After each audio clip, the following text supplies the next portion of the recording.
All right, so get ready to dive deep into a world where one tiny molecule can heal you or really hurt you. We're talking controlled substances. We've had a ton of requests from you guys to really break down how these powerful drugs are actually, regulated. From the moment they're made to when a patient actually gets them. We're going to unpack it all. Yeah, it's a fascinating world, and it never stops changing, right? Science is always moving forward, and how we see these things as a society is changing, too. The really interesting thing is there's always this back and forth. We need to make sure people who need life-saving meds can get them, but we also need to be really careful about misuse and people getting addicted, right? Exactly. And you guys want to know how that careful part actually works? Like the nitty-gritty of how you make, handle, and store controlled substances. I mean, the FDA and the DEA are watching everything. We're going deep on all of that. We're going to untangle this whole web of regulations that control this whole field. We're going to break down the Controlled Substances Act and how it affects everything from how drugs are developed to the very real problem of addiction. And we'll take a peek at what's coming next, especially about how regulations are dealing with the exploding interest in cannabinoids and psychedelics. This is a hot topic. So let's start with the foundation. The Controlled Substances Act, or CSA. This act is all about sorting drugs based on how likely they are to be abused and what medical uses they have. It's like a big risk assessment tool. So kind of like a ranking system. Exactly. The CSA takes all these drugs and puts them into 5 schedules. Schedule 1 is the strictest, and Schedule V is the least. Understanding what makes each category different helps us understand how everything is regulated. Okay, let's break it down then. Schedule drugs, these are the most tightly controlled. So what makes them so different? Well, Schedule A drugs are considered really likely to be abused, and super important, they're not currently accepted for medical use in the U.S. This is where you find stuff like heroin, LSD, and ecstasy. These are drugs that right now are just seen as too risky to use medically. These are the drugs that are always in the news when people talk about the war on drugs, right? Yeah, often. Now, moving on to Schedule 2, these are also really likely to be abused, but they do have accepted medical uses just under very, very tight control. I'm thinking like really strong painkillers, morphine, fentanyl, essential in some medical situations, but also super easy to misuse and get addicted to. Exactly. Then we go down a step to Schedule 3, where the chance of abuse is lower than Schedule 2. Here you'll find things like some anabolic steroids and products with lower amounts of codeine in them. So wait, the same drug, like codeine, can be in different schedules? Like it depends on how it's made and what it's for? You got it. That's a little detail we'll dig into more. It shows how even tiny changes to a drug can totally change how risky it is. That makes sense. Okay, what about Schedule 4? Where do they fit in? Schedule 4 drugs have a lower chance of abuse than Schedule 3.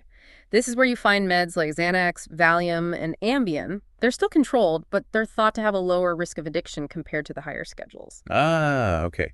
So these are the drugs you hear about for people with anxiety or sleep problems. Exactly.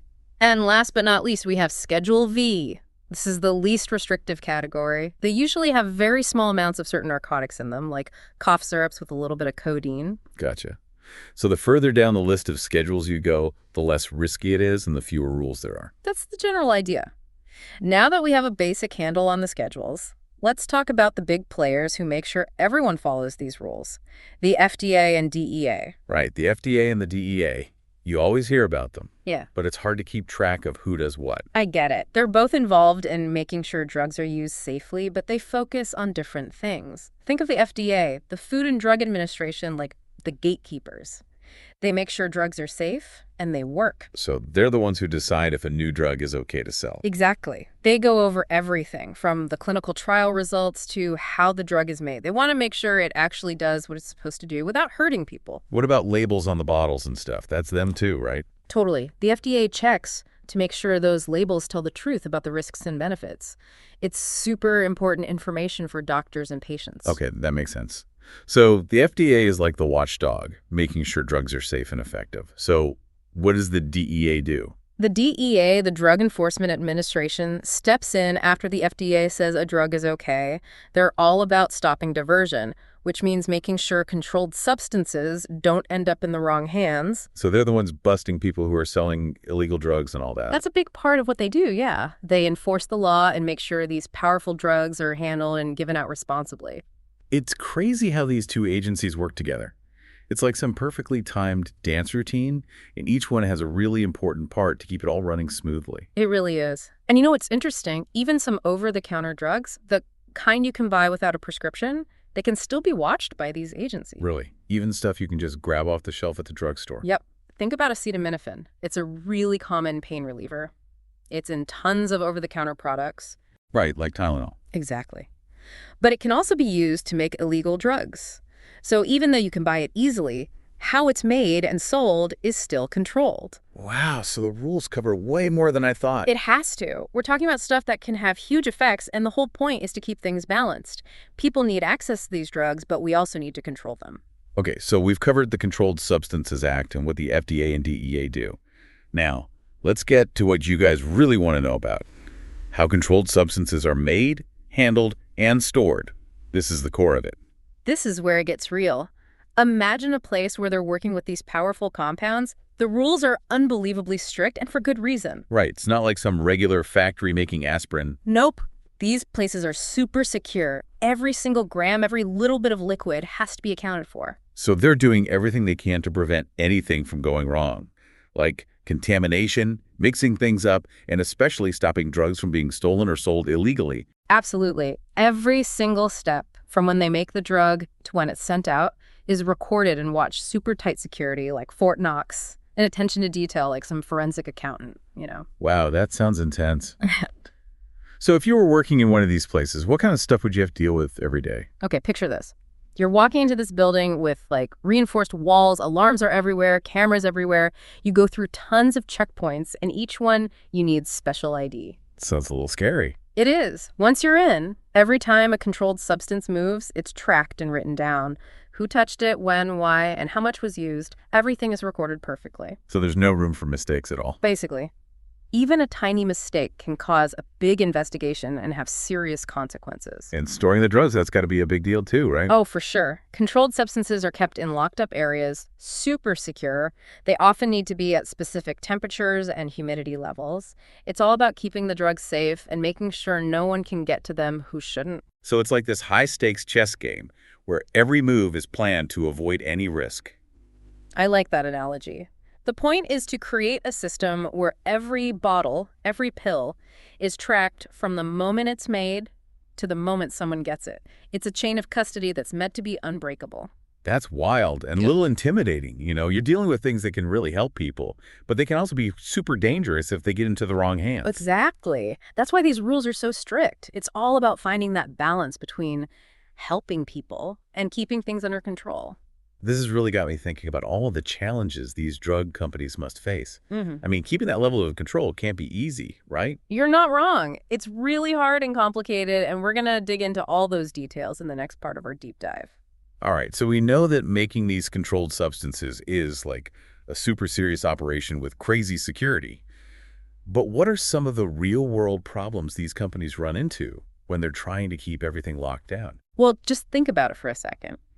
You have this whole complicated chain of stuff, from the raw materials to the actual finished drug, and every single step along the way could be a weak spot. Right, so it's not just about the building itself being secure. Well, They have to make sure that everyone involved is doing things by the book. you got it. You've got suppliers bringing stuff in, people transporting it, places where it's distributed. Everyone has to follow these crazy, strict rules.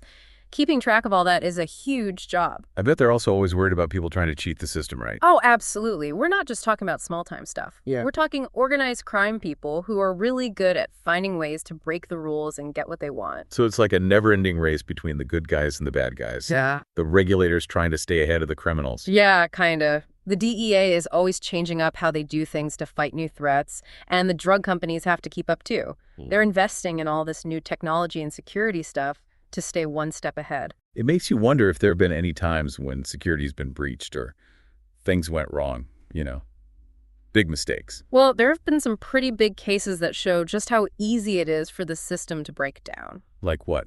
Give me an example. One that comes to mind is this huge drug distributor, right? They got hit with millions in fines because they didn't report suspicious orders for controlled substances. So they were basically ignoring signs that drugs might be going to the wrong people. Yeah, pretty much. They weren't watching their network of distributor closely enough, and tons of opioids ended up on the black market. That's scary. It really shows how important it is to keep an eye on things and make sure everyone's doing what they're supposed to. Absolutely. And it's not just about stopping drugs from getting to the wrong people. Sometimes mistakes happen when the drugs are being made, and bad stuff gets into the final product. Oh, no, like what kind of bad stuff? Give me an example. Well, a few years back, a whole bunch of injectable painkillers was contaminated with bacteria. That's terrifying. What happened? They had to pull it all back from the market, and some people got really sick. It just goes to show that even with all these rules, things can still go wrong. Yeah, and that's why the FDA is so strict about quality control and testing everything throughout the whole manufacturing process. Okay, so we've talked about the problems with security and contamination. Yeah. But all this control has to be super expensive, right? Totally. It costs a lot of money to follow all the rules. Drug companies have to spend a ton on secure buildings, fancy tracking systems, and all these tests they have to do. Those costs are probably passed on to us, right? Higher drug prices. A lot of times, yeah. It's part of this complicated balancing act. They want to make sure people can get the meds they need, but they also have to make sure everything's safe and controlled, and that costs money. Makes you think, is there a way to make it all work better without making it less safe? Well, people are definitely arguing about that. Some people think the rules are too much, and that new technology could make it cheaper to keep track of everything. Like that blockchain technology. I've heard people talking about using that to track drugs. Exactly. Blockchain could make it so every step of the process is recorded in a way that can't be changed. From the moment a drug is made to when someone picks it up at the pharmacy, it could really simplify things and reduce the risk of people cheating the system. That sounds pretty cool. Mm-hmm. But I guess there are also worries about privacy and keeping people's information safe, right? For sure. Any new technology has its own set of problems, and those would have to be thought about really carefully before everyone starts using it. It's wild to see how technology is changing this whole field. But let's not forget about the people involved. We talked about the drug companies and the regulators, but what about the people actually working in these places? You're right. They're the ones on the front lines making sure everything's done exactly right. They're super important in keeping the whole system from falling apart. What kind of training do they have to go through? They have to learn everything about handling controlled substances, how to store them, how to keep records, how to spot signs that someone might be trying to steal or sell the drugs illegally. And they're working with stuff that could be dangerous too, right? Safety must be a big deal. Absolutely. They have to be trained on how to handle these drugs safely so they don't get hurt and so there aren't any accidents. I bet that job is super stressful. Yeah. Knowing that one tiny mistake could cause huge problems. Yeah, definitely. It takes a lot of focus and attention to detail. But it's also a really important job. They're making sure these important medications are made and handled the right way. It's obvious that everyone involved, the scientists who make the drugs, the people in the factories, the pharmacists who give them out, they all have a huge responsibility. Totally. And that brings us to another super important part of this discussion. How does all of this affect how new medications are developed? Right. We've talked about how drugs are regulated after they're already out there. But what about when a drug is brand new? How does that Controlled Substances Act come into play? Well, imagine you're a scientist who's discovered this amazing new compound, right? You think it could be a great medicine. But before you can even start testing it on people, you have to figure out what schedule it belongs in. So you have to decide where it fits on that scale of I to V based on how likely it is to be abused. Exactly. And that decision is going to have a huge impact on the whole process of developing the drug. How so? The higher up on the schedule it is, the stricter the rules are, especially for doing research. So a Schedule I drug, like LSD, Right. is going to be way harder to research than a Schedule III drug. Exactly. Researchers have to jump through all these hoops. They need special licenses, they have to have crazy security, and they have to deal with tons of paperwork. It sounds like it would discourage people from doing research, especially on drugs that already have a bad reputation. It definitely can. And a lot of scientists and people who support these substances are worried about that. They think these rules are stopping research on how these drugs could be helpful. Right, like how people are looking into using psychedelics to treat mental health problems. If those drugs are stuck in Schedule I, it's going to be super hard to do the research. Exactly. And it's not just about research. It also affects whether a new drug will be approved. So even if a Schedule I drug looks promising in the trials, it's still going to be hard to get it approved for people to use. You got it. Yeah. FDA is going to be extra careful about approving a drug that's likely to be abused, even if it seems to work well.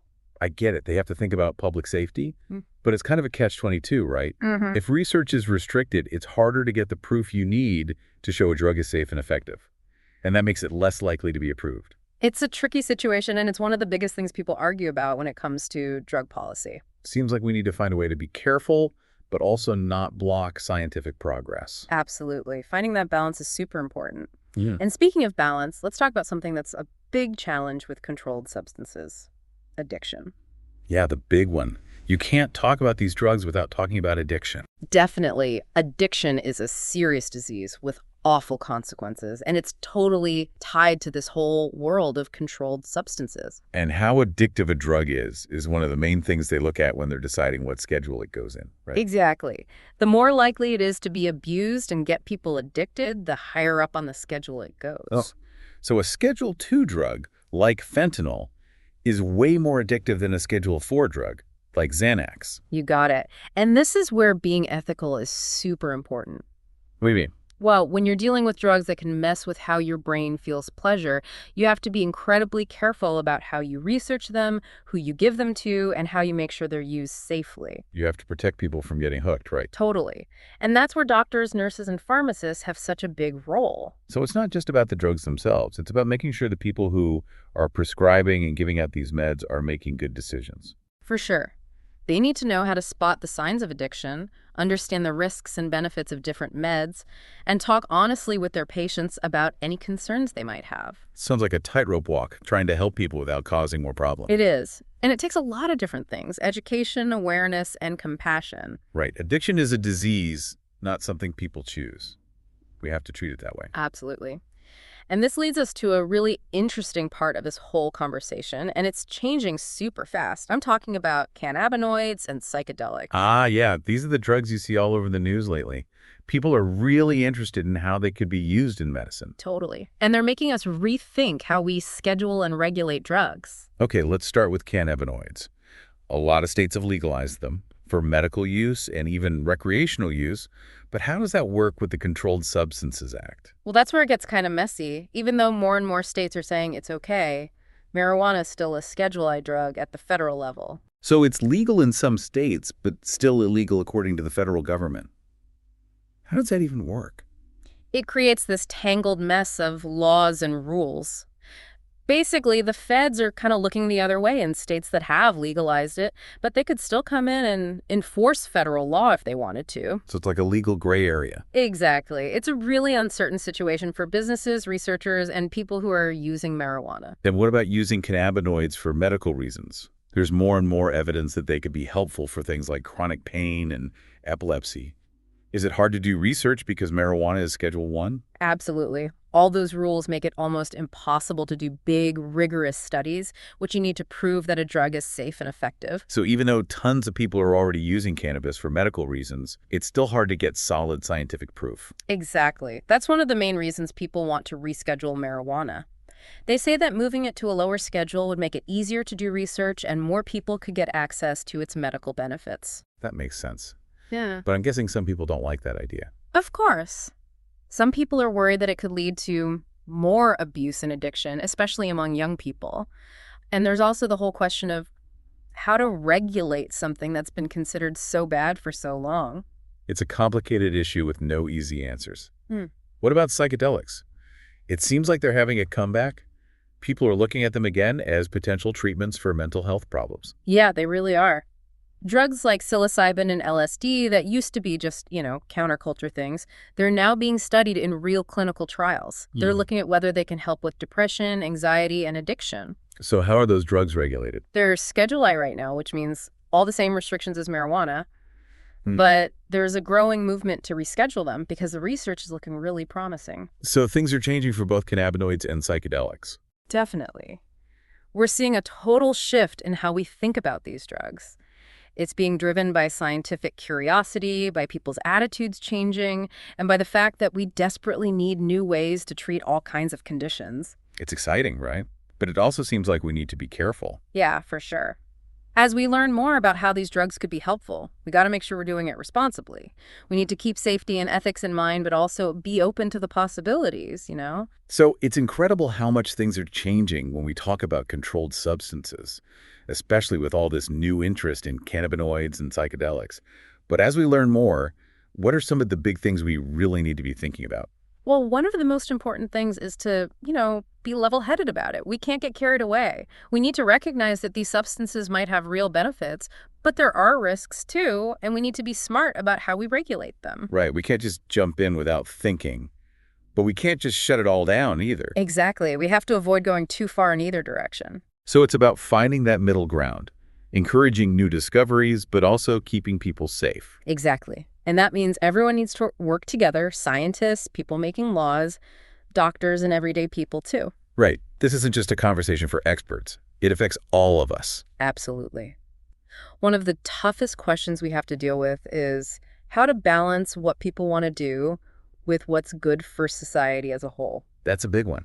It's about respecting people's choices about their own bodies and minds, but also making sure those choices don't hurt other people or cause big problems for everyone. Exactly. And it's not an easy balance to find. Especially with drugs that can be addictive and dangerous if they're misused. You got it.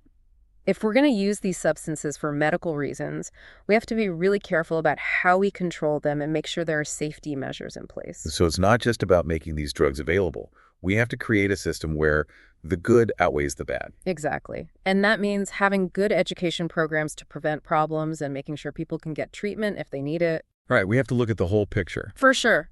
Another super important thing is equity. What do you mean by that? We need to make sure that everyone who could benefit from these treatments, if they turn out to be safe and effective, can actually get them. It can't just be for rich people or people with connections, you know? So everyone deserves a chance, no matter their background or how much money they have. Exactly. We have to be careful that these treatments don't just make existing inequalities worse. That's a really good point. Yeah. We don't want to repeat the mistakes of the past where some groups of people were hurt way more by drug policies than others. Exactly. And this is where social justice and science and regulations all come together. It's complicated, right? All these things are connected. It is. And to deal with all this complexity, we need to be open-minded, willing to question what we think we know, and always look at the evidence. And we have to learn from the past, too. Totally. We can't ignore the mistakes that have been made with drug policies. We have to make sure we're not making those same mistakes again. Right. It's time to stop just punishing people for using drugs and start focusing on helping them. Exactly. And that's where harm reduction comes in. Can you explain what harm reduction is for people who might not know? Harm reduction is a way of thinking about public health. It's about reducing the bad stuff that can happen when people use drugs without necessarily making them stop completely. So it's about meeting people where they're at and giving them the tools to stay as safe as possible. Exactly. It's recognizing that people use drugs for different reasons, and just telling them to quit doesn't always work, or it's not realistic for them. So things like needle exchange programs, safe places for people to use drugs, and medications to reverse overdoses, those are all harm reduction strategies. Exactly. Those kinds of things have been proven to save lives and stop diseases from spreading. It sounds like a way more practical and compassionate approach. It is, and more people are starting to see it that way. We're moving away from just punishing people who use drugs and starting to focus more on health and well-being. I'm glad to hear that things are changing in that direction. Me too. And as we learn more about the potential of these substances, we need to make sure that harm reduction is part of every policy and program. So it's about creating a system that puts people and communities first. Absolutely. People need access to accurate information, treatment that works, and support services. It's about treating everyone with dignity and respect, whether they use drugs or not. Exactly. And it's about recognizing that addiction is a health problem and needs to be treated with compassion and with approaches that we know work. Well said. As we wrap up this deep dive into controlled substances, I think the main thing we've learned is that this whole area is constantly changing. Absolutely. We're at a really important point in history. Scientific discoveries, people's attitudes changing, and realizing that the old ways of dealing with drugs don't always work. It's all happening at the same time. It's a chance to completely rethink how we deal with these powerful substances with a focus on harm reduction, equity, and making sure people are healthy and well. You got it. It's a challenge, but it's also hopeful, you know? It takes careful thought, open conversation, and making decisions based on evidence. Well, thanks so much for walking us through this. Yeah. It's fascinating, but it's definitely complicated. I feel like I have a much better grasp on the rules, the science, and the ethics of all this. Happy to do it. I hope this deep dive has given you the knowledge you need to have informed conversations about this important stuff. As always, thanks for being here with us. Yeah. We encourage you guys to keep learning about this stuff because it's always changing. And stay involved in the conversation about how to create a better, more compassionate system for dealing with drugs. And remember, the more you know, the better. The more we understand about these substances, the better choices we can make for ourselves and our communities. That's a perfect way to end this. Thanks again for tuning into the deep dive. We'll see you next time for another fascinating exploration.